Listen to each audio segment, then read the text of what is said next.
2 cup পরিমাণ দুধ যদি এইভাবে ছাঁকনিতে করে সেঁকে নেওয়া যায় তাহলে কিন্তু একটা চমক ঘটে। আসসালামু আলাইকুম এভরিওয়ান, কি অবস্থা সবার, কেমন আছেন? আশা করছি আপনারা অনেক বেশি ভালো আছেন। আমিও আলহামদুলিল্লাহ অনেক ভালো আছি।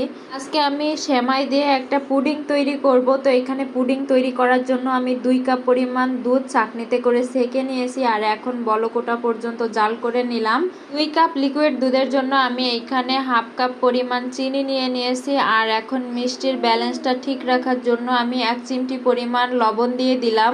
একটুখানি জাল করে নিয়ে দিয়ে দিব 1/3 কাপ সেমাইটা দিয়ে অনেকক্ষণ পর্যন্ত রান্না করে নিব। যতক্ষণ না পর্যন্ত সেমাইটা ভালোভাবে দুধের সাথে মিশে যায় ততক্ষণ পর্যন্ত জাল করে নিব। আর এই পর্যায়ে দিয়ে দিব 1 টেবিল চামচ পরিমাণ আগার আগার পাউডার। যেহেতু আজকে আমি সেমাইয়ের পুডিং তৈরি করব এই জন্য এখানে আমি আগার আগার পাউডারটা ব্যবহার করেছি, না হলে কিন্তু একদমই পুডিং হবে না, সেমাই রান্নার মতন হয়ে যাবে। এই জন্য আমি 1 টেবিল চামচ পরিমাণ আগার আগার পাউডার ব্যবহার করেছি। আর এখন চুলা থেকে নামিয়ে একটা বাটিতে নিয়ে ফেলে দিব সম্পূর্ণ সেমাইয়ের পুডিংটা। তো এইখানে কিন্তু ঠান্ডা হওয়া পর্যন্ত অপেক্ষা করব, ঠান্ডা হয়ে গেলে জমে যাবে। আর এখন একটা প্যানে দিয়ে দিলাম হাফ কাপের মতো পানি আর এখন দিয়ে দিছি কিন্তু 1 চিমটির মতো আগার আগার পাউডার। তারপরে এখন 1 টেবিল চামচ পরিমাণ আমি দিয়ে দিব চিনিটা দিয়ে আমি সুন্দর মতো করে জাল করে নিব বলকোঠা পর্যন্ত।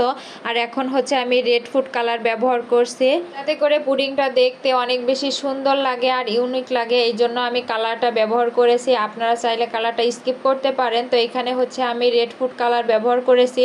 আর এখানে কিন্তু আমার সেমাইয়ের পুডিংটা খুব ভালোভাবে জমে গেছে। আর এখন একটা চামচের সাহায্যে আমি ঢেলে দিব।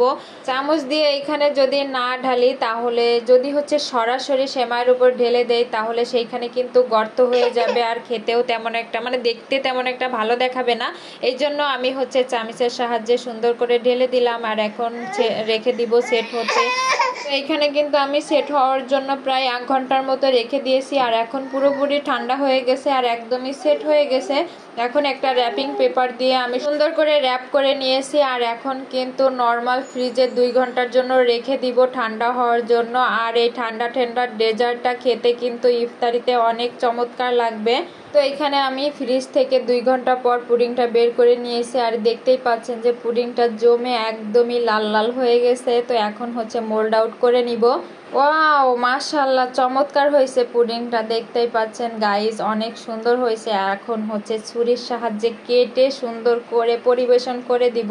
আর এরকম কলিজা ঠান্ডা করা পুডিং যদি ইফতারিতে প্রতিদিন হয় তাহলে খেতে কিন্তু বেশ ভালোই লাগে আর কলিজা কিন্তু একদমই ঠান্ডা হয়ে যাবে। তো এখানে দেখতেই পাচ্ছেন যে আমার সেমাইয়ের পুডিংটা কত বেশি সুন্দর হয়েছে। আর কিন্তু ঘরে থাকা উপকরণ দিয়ে আমি ইফতারের জন্য এই সুন্দর পুডিংটা তৈরি করে নিয়েছি। তো আপনারাও চাইলে কিন্তু বাড়িতে একবার হলেও তৈরি করে দেখতে পারেন। তো আমার পুডিংটা এখন আমি পরিবেশন করব। ততক্ষণ পর্যন্ত আপনারা অনেক বেশি ভালো থাকবেন। আর হ্যাঁ, আমার রান্নার রেসিপিগুলো আপনাদের কাছে কেমন লেগে থাকে সবাই অবশ্যই কমেন্টস করে বলে যাবেন।